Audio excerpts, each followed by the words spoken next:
সুপ্রিয় দর্শক, এটিএন বাংলার সাপ্তাহিক আইন বিষয়ক আলোচনা অনুষ্ঠান ল অ্যান্ড অর্ডারে আপনাদেরকে স্বাগত জানাচ্ছি। আপনাদের সাথে আছি ব্যারিস্টার এইচ.এম. সঞ্জিত সিদ্দিকী। আজকে আমাদের আলোচনার বিষয় দুর্নীতি দমন সংক্রান্ত আইন। এই বিষয় নিয়ে আলোচনার জন্য আমাদের সাথে স্টুডিওতে রয়েছেন বাংলাদেশ সুপ্রিম কোর্টের আইনজীবী, দুর্নীতি দমন কমিশনের মুখ্য আইনজীবী জনাব খোরশেদ আলম খান। স্যার, আপনাকে আমাদের অনুষ্ঠানে আমন্ত্রণ জানাচ্ছি। আপনাকে ধন্যবাদ। দুর্নীতি দমন কমিশন গঠন এবং এর কার্যাবলী সম্পর্কে জানতে চাচ্ছি। দুর্নীতি দমন কমিশন ভার্চুয়ালি 3 জন সদস্যকে নিয়ে হয়ে থাকে।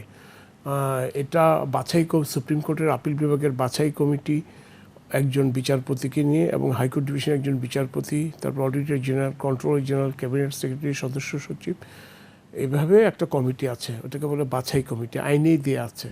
সেই আইন অনুযায়ী বাছাই কমিটি মাধ্যমে বাছাই কমিটি সিলেক্ট করে কারা কারা দুর্নীতি দমন কমিশনের কমিশন হওয়ার যোগ্য, বা বাছাই কমিটি যেভাবে বলবে সেভাবে দুটি নাম নির্ধারণ করে দিবে। একজনের জায়গায় দুটো করে, 3 জন হলে 6 জন, 2 জন হলে 4 জন, এবং ওনারা নির্ধারণ করবেন এই দুটি নামের পক্ষ থেকে একজনকে নেওয়া হোক বা 4 জন থেকে 2 জনকে নেওয়া হোক। তখন সেটা বাছাই কমিটির সিদ্ধান্তের আলোকে পুরা প্রসিডিংসটা মহামান্য রাষ্ট্রপতির কাছে পাঠিয়ে দেওয়া হয়। মহামান্য রাষ্ট্রপতি ওই যে সুপ্রিম কোর্টের বাছাই কমিটি যেটা প্রপোজ করে, ওখান থেকে উনি ঠিক করে দেয় কে কে কমিশনার হবেন। 3 জন কমিশনার নিয়ে কমিশন গঠিত হয় এবং 3 জনের মধ্যে থেকে একজন রাষ্ট্রপতি একজনকে চেয়ারম্যান হিসেবে নিযুক্ত করে থাকেন 5 বছরের জন্য। এটা আগে ছিল 4 বছর, পরবর্তীতে আইন অ্যামেন্ডমেন্ট হয়েছে, এখন বর্তমানে 5 বছর। জি, দুর্নীতি দমন কমিশন কোন কোন অপরাধের ক্ষেত্রে অনুসন্ধান বা তদন্ত করতে পারবে? দুর্নীতি দমন কমিশন কোন কোন অপরাধের অনুসন্ধান বা তদন্ত করবে সেটা দুর্নীতি দমন কমিশন আইনের একটা তফসিলে দেয়া আছে।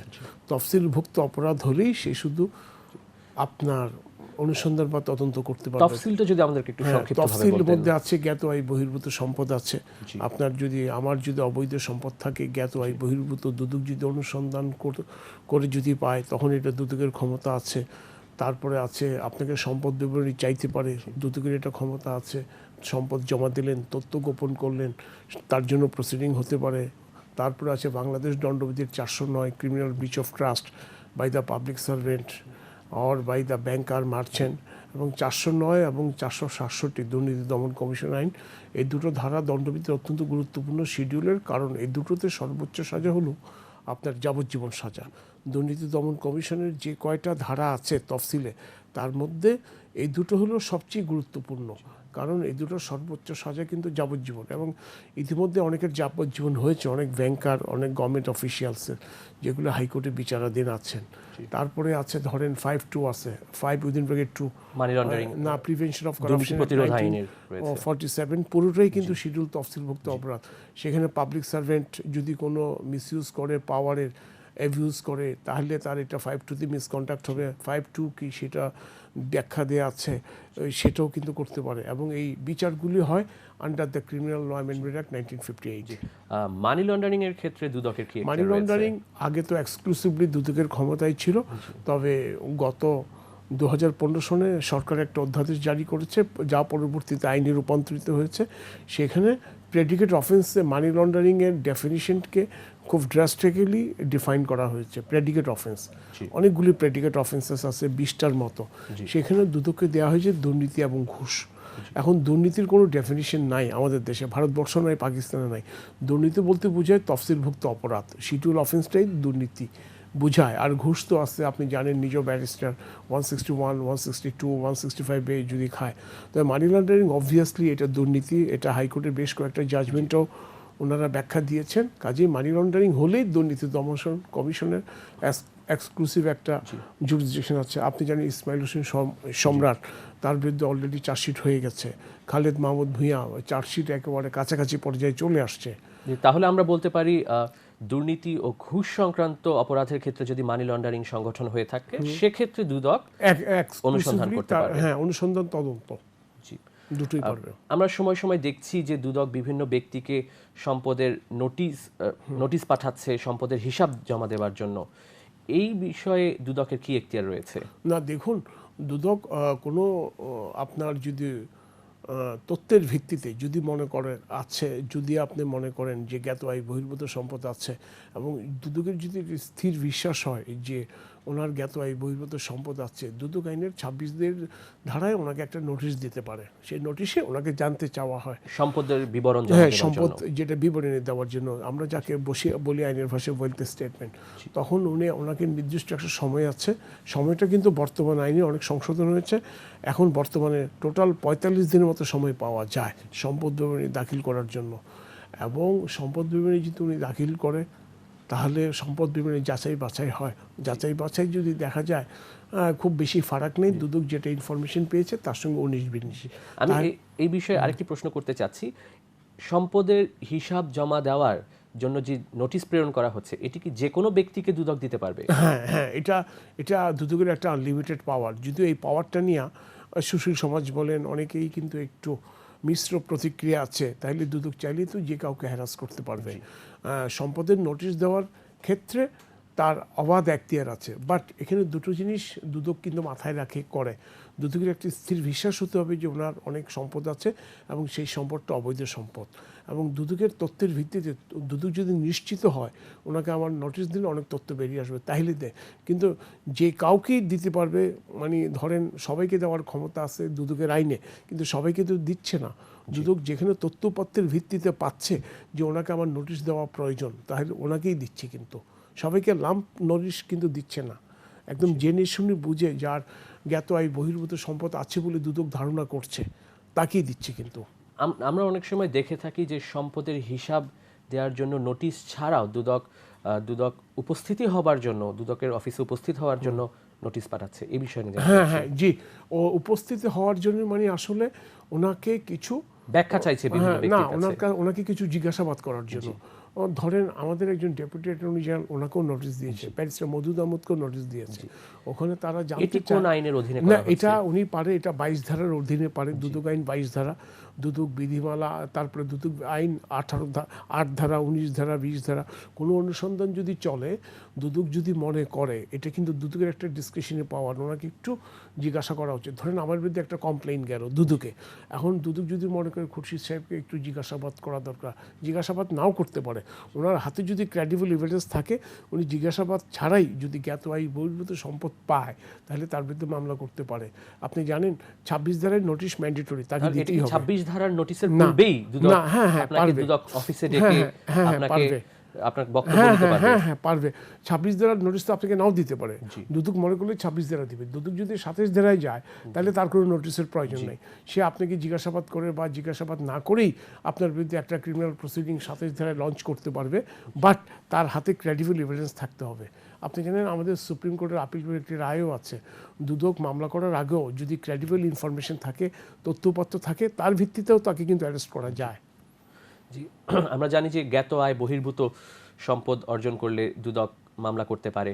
জ্ঞাত আয় বহির্ভূত সম্পদ বলতে দুদক আইনে কি বলার হয়েছে? দেখুন, জ্ঞাত আয় বহির্ভূত সম্পদ অবৈধ সম্পদ। দ্যাট মিনস জ্ঞাত আয় বহির্ভূত বলতে আপনি বুঝাবেন, মানে দুদক বুঝে বা আমরা বুঝি যেটা আয়, মানে আমার আয় বহির্ভূত ইনকাম, বা এটার আমার ট্যাক্স রিটার্নে দেখানো নাই, অথবা ওটা যদি দেখানো থাকে আমি ম্যালিশিয়াসলি ওখানে দেখিয়েছি। ধরেন মনে করেন আমার ইনকাম হলো ডেইলি ধরেন 5,000 টাকা, এখন আনইউজুয়ালি আমার ইনকাম হয়ে গেল পার ডে 50 লক্ষ টাকা। এটা ওই বাকি এত টাকা আমি কোথায় পাচ্ছি, এই টাকাটার ব্যাখ্যা কিন্তু আমাকে দিতে হয়। আমাকে যিনি ডাকবে তাকেও দিতে হবে, আবার যদি আমাকে আয়কর রিটার্নেও দেখাতে হবে। এখন আয়কর রিটার্নে কিন্তু আমার ওই ট্যাক্স অথরিটির দেখার সুযোগ নাই যেটা আয় বহির্ভূত কিনা। আয়কর রিটার্নে আপনি দেখাবেন আমার এত টাকা এত বছর ইনকাম হয়েছে, আমি এত টাকা রিটার্ন সাবমিট করলাম, কিন্তু সেই টাকাটা আপনার বৈধ কি অবৈধ এটা জিজ্ঞাসা করার ক্ষমতা ইনকাম ট্যাক্স অর্ডিন্যান্সের কর্মকর্তার নাই, সেটা দেখবে দুদক। এই জন্য দুদক যখন 26 বা 27-এর অনুসন্ধান বা তদন্ত করে, ওনারা আয়কর নথিটাও দেখে। যদি আমার সম্পত্তি আয়কর বিবরণে উল্লেখ করা থাকে, সেক্ষেত্রেও কি এটা কি জ্ঞাত আয় বহির্ভূত বলার সুযোগ হতে পারে, রয়েছে কিনা? যদি আপনি ব্যাখ্যা দিতে না পারেন। হয়তো আমি 2020-21 অর্থ বছরে আমি 1 কোটি টাকা রিটার্ন দিলাম, হ্যাঁ, কিন্তু আমি রোজগার করলাম 500 কোটি টাকা। এখন 1 কোটি টাকা রিটার্ন দিলে আমার 500 কোটি টাকা বৈধ হয়ে যাবে না। জাস্ট রিটার্ন দেওয়া মানে এটা জাস্ট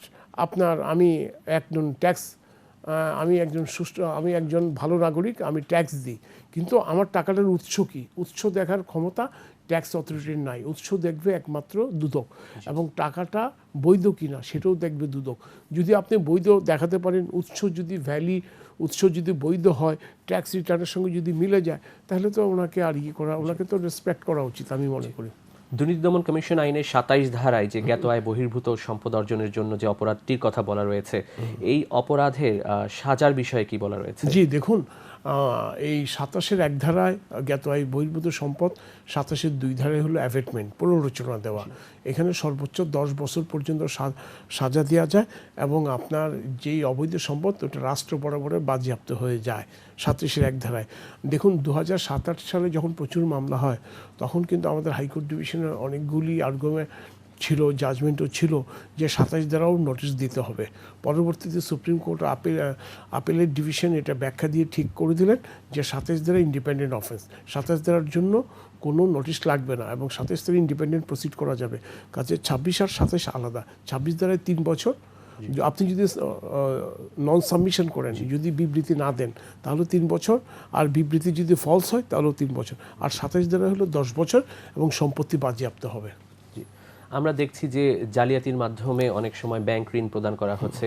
এক্ষেত্রে যারা ব্যাংকের কর্মকর্তা কর্মচারীরা জড়িত, তাদের বিষয়ে কি দুদক অনুসন্ধান করতে পারে? হ্যাঁ, দুদকের তফসিলভুক্ত যদি আসে, ব্যাংকার্স তো পাবলিক সার্ভেন্ট 409-এ, মানে আপনার section 21 of the penal code, ওরা পাবলিক সার্ভেন্ট। ব্যাংকার্স বুক এভিডেন্স অনুযায়ী ওনারা পাবলিক সার্ভেন্ট।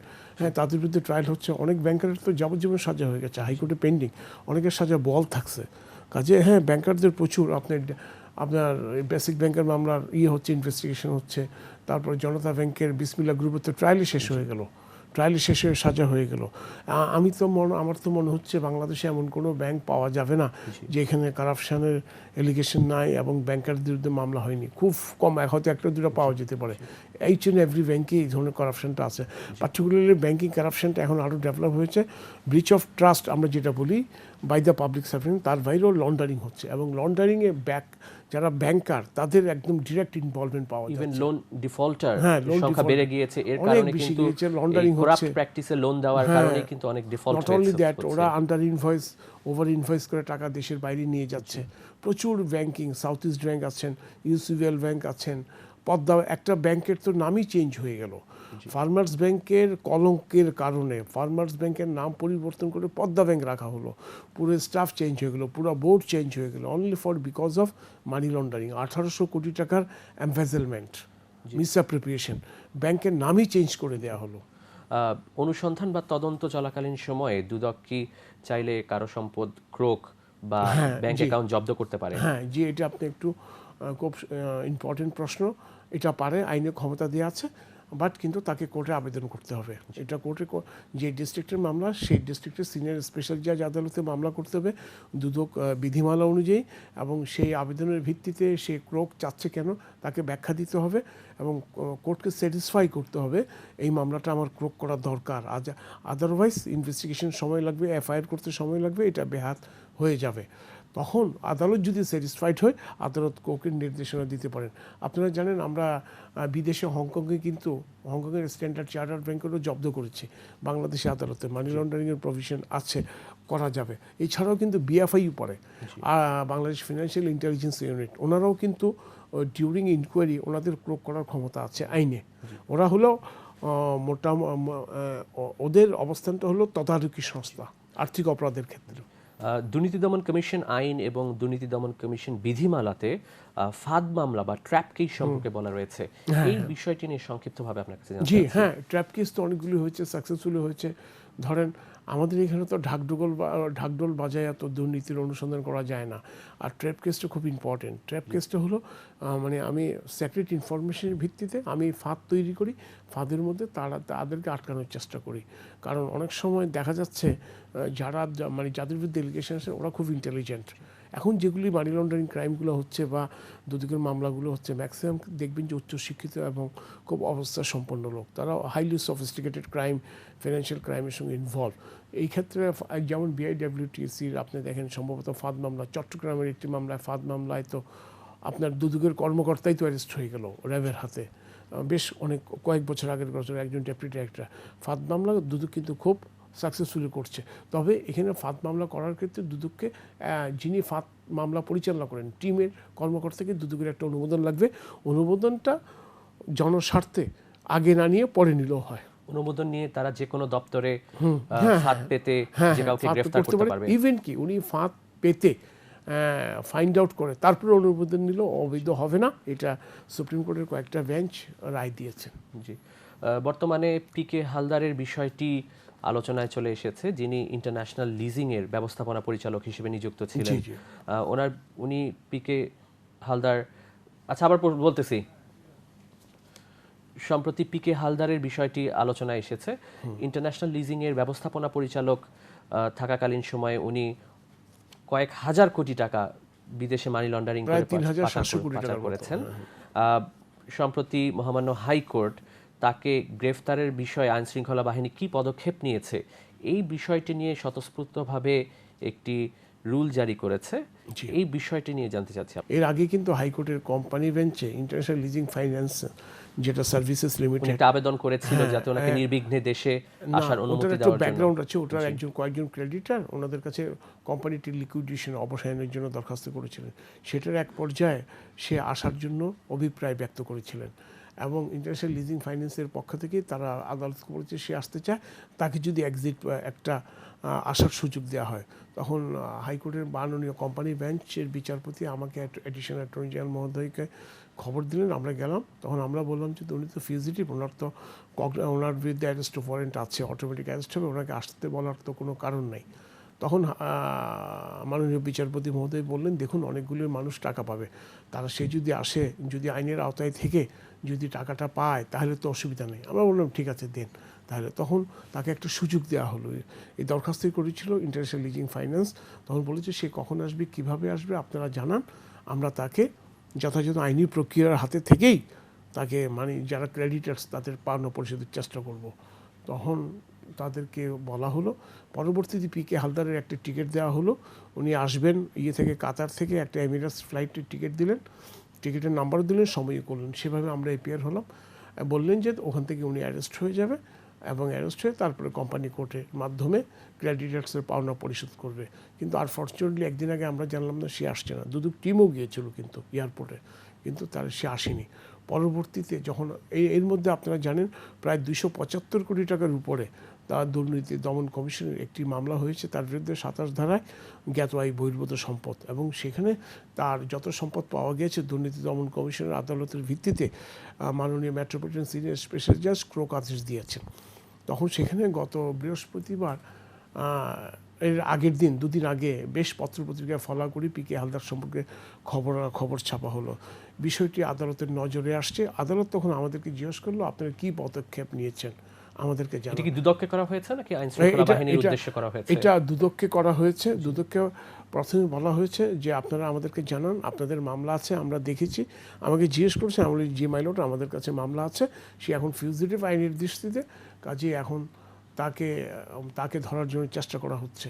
এখন আদালত বলল আমরা জানতে পেরেছি সে দেশের বাইরে চলে গেছে, যদি দেশের বাইরেও চলে যায় আপনারা কী পদক্ষেপ নিয়েছেন আমাদেরকে জানান। এবং এই জন্য দুর্নীতি দমন কমিশনকে 10 দিনের মধ্যে একটি লিখিত ব্যাখ্যা দিতে বলা হয়েছে।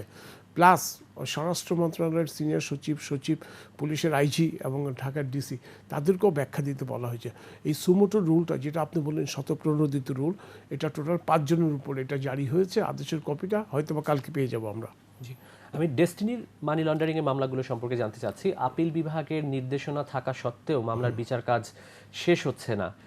ডেস্টিনির মানি লন্ডারিং এর মামলার সর্বশেষ অবস্থা সম্পর্কে একটু অবগত করবেন। ডেস্টিনির এখন 2টো মামলা চলছে। একটি মামলায় প্রায় শেষ পর্যায়ে, আর হয়তো 2-2.5 মাস সময় লাগতে পারে।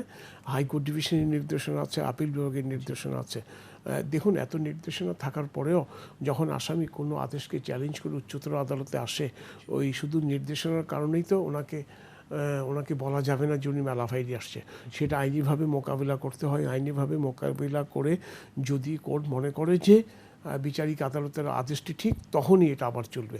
তো এইভাবে ডেস্টিনি বিচারিক আদালতের প্রত্যেকটা অর্ডার চ্যালেঞ্জ করেছে আমার জানা মতে, each and every maximum order, এবং এই জন্য সময় ক্ষেপণটা বেশি হয়েছে। আর মামলার সাক্ষ্যের পরিমাণ বেশি, এক একটা মামলায় 200-র উপরে সাক্ষী।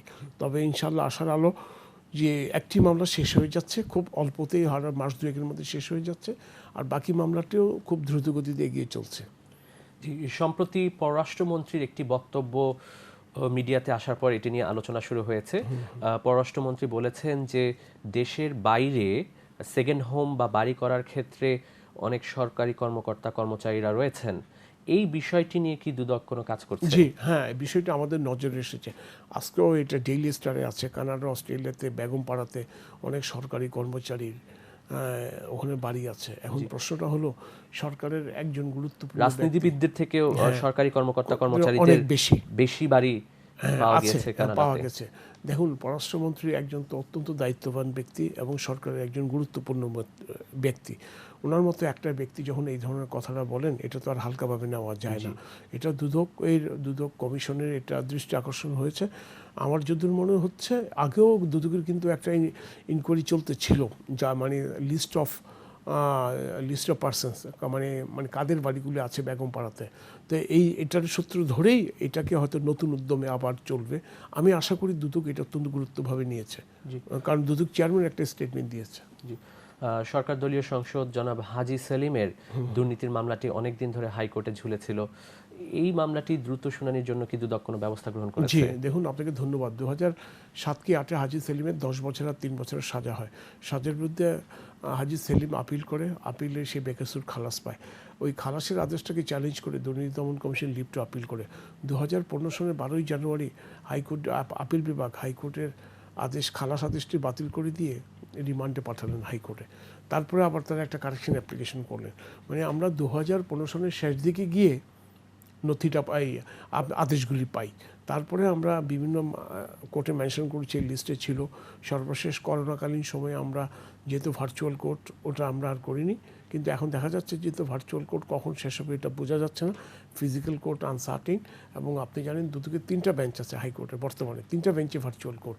সেই জন্য যেই বেঞ্চে মামলা একটু কম কম্পারেটিভলি, আমরা সেই বেঞ্চে গিয়েছি এবং নথি তলব করেছে 7 তারিখে। এই মামলাটি দ্রুত শুনানি করার ব্যবস্থা এখন কেন গ্রহণ করা হলো? না দেখুন, গত 5-6 বছর যাবৎ দুদক কার্যালয় থেকেই আমাদেরকে চিঠি দিয়ে আসছে, পুরনো মামলাগুলি আপনারা তাড়াতাড়ি শেষ করেন। এটা অবশ্যই পুরনো মামলা, ইভেন কি বুড়ো আমলের মামলাও আছে 2004-এর আগেও। পুরনো মামলাগুলো, আপিলগুলো, রিভিশনগুলো আপনারা তাড়াতাড়ি শেষ করেন। হাজী সেলিমের এই পদক্ষেপটি তারই একটি ধারাবাহিকতার ফসল, এর সঙ্গে অন্য কিছুর কোনো সম্পর্ক নেই। আপনি বাংলাদেশ সুপ্রিম কোর্টে দুদকের মুখ্য আইনজীবী হিসেবে কাজ করছেন, তাছাড়া আপনি নিজেও পেশায় একজন আইনজীবী। একজন আইনজীবী হিসেবে আপনার কাছে জানতে চাচ্ছি যে দুদক তার দুর্নীতি প্রতিরোধে এই পর্যন্ত কীরকম সাফল্য পেয়েছে? আপনার প্রশ্নটা খুব কঠিন প্রশ্ন, কারণ দুর্নীতি প্রতিরোধ একা দুদকের পক্ষে সম্ভব না। দুদক কাজ কী করে? দুর্নীতির প্রতিরোধের লক্ষ্যে কিছু অনুসন্ধান করে, তদন্ত করে, যার ফলশ্রুতিতে মামলা হয়। মামলা হয়ে যদি দুদক প্রমাণ করতে পারে, এটা সাজা হয়। সাজার রেট অফ পার্সেন্ট খুবই ভালো, ধরেন এখন 77% রেট অফ কনভিকশন। কিন্তু ধরেন আপনি 100 জন লোকের সাজা দিলেন, তার ফলে কি দুর্নীতি কমছে? আমার তো মনে হয় না। হ্যাঁ, এবং এটা দুর্নীতি দমন কমিশন একার পক্ষে অসম্ভব। এটা একটা সোশ্যাল অ্যাওয়ারনেস, পলিটিক্যাল উইল লাগবে। মানে সবার মধ্যে একটা অ্যাওয়ারনেস বিল্ড করতে হবে। ঘুষ খাওয়া অপরাধ, ঘুষ করা পাপ, অবৈধ সম্পদ করা পাপ। এই অ্যাওয়ারনেসটা গ্রাসরুট লেভেল যদি বিল্ড আপ না করে, সোশ্যাল অ্যাওয়ারনেস, পলিটিক্যাল কমিটমেন্ট, এবং এই ব্যাপারে পলিটিক্যাল পার্সোনালিটিস যারা আমাদের বাংলাদেশের নীতি নির্ধারণী, রুলিং পার্টি হোক, অপোজিশন পার্টি হোক, তাদের একটা আনএনিমাস ভিউ থাকতে হবে যে আমরা যে আদর্শে বিশ্বাসী, যে পার্টি করি, দুর্নীতির ব্যাপারে আমরা জিরো টলারেন্স। তাহলে আমার পক্ষে সমূলে দুর্নীতি উচ্ছেদ সম্ভব। আদারওয়াইজ একা দুদকের পক্ষে এটা প্রচুর কষ্টসাধ্য, যেটা আপনি নিজেই দেখছেন। যে দুর্নীতির মামলাগুলো দ্রুত বিচার শেষ করার জন্য কি পদক্ষেপ নেওয়া যেতে পারে? দুর্নীতির মামলা দ্রুত নিষ্পত্তির জন্য তো মহামান্য সুপ্রিম কোর্টের মহামান্য প্রধান বিচারপতি 3টি বেঞ্চ গঠন করে দিয়েছেন, যেটার ফলে দুর্নীতির অনেক মামলা নিষ্পত্তি হচ্ছে। এছাড়াও টাইম লিমিটেশন মেনটেন করে যদি ইনভেস্টিগেশন হয়, টাইম লিমিটেশন মেনটেন করে যদি অনুসন্ধান হয়, টাইম লিমিটেশন মেনটেন করে যদি ট্রায়ালটা হয়, আমার মনে হয় এটা সম্ভব। জনাব খোরশেদ আলম খান, আপনাকে অনেক ধন্যবাদ আমাদের অনুষ্ঠানে আসার জন্য। আপনাকে অসংখ্য ধন্যবাদ। সুপ্রিয় দর্শক, আমরা আলোচনার শেষ পর্যায়ে চলে এসেছি।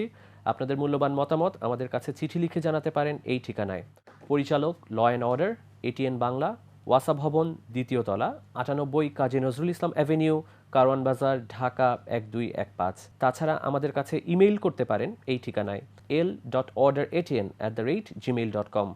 আগামী সপ্তাহে নতুন কোনো অতিথিকে নিয়ে আপনাদের সামনে উপস্থিত হব। সে পর্যন্ত ভালো থাকুন। খোদা হাফেজ।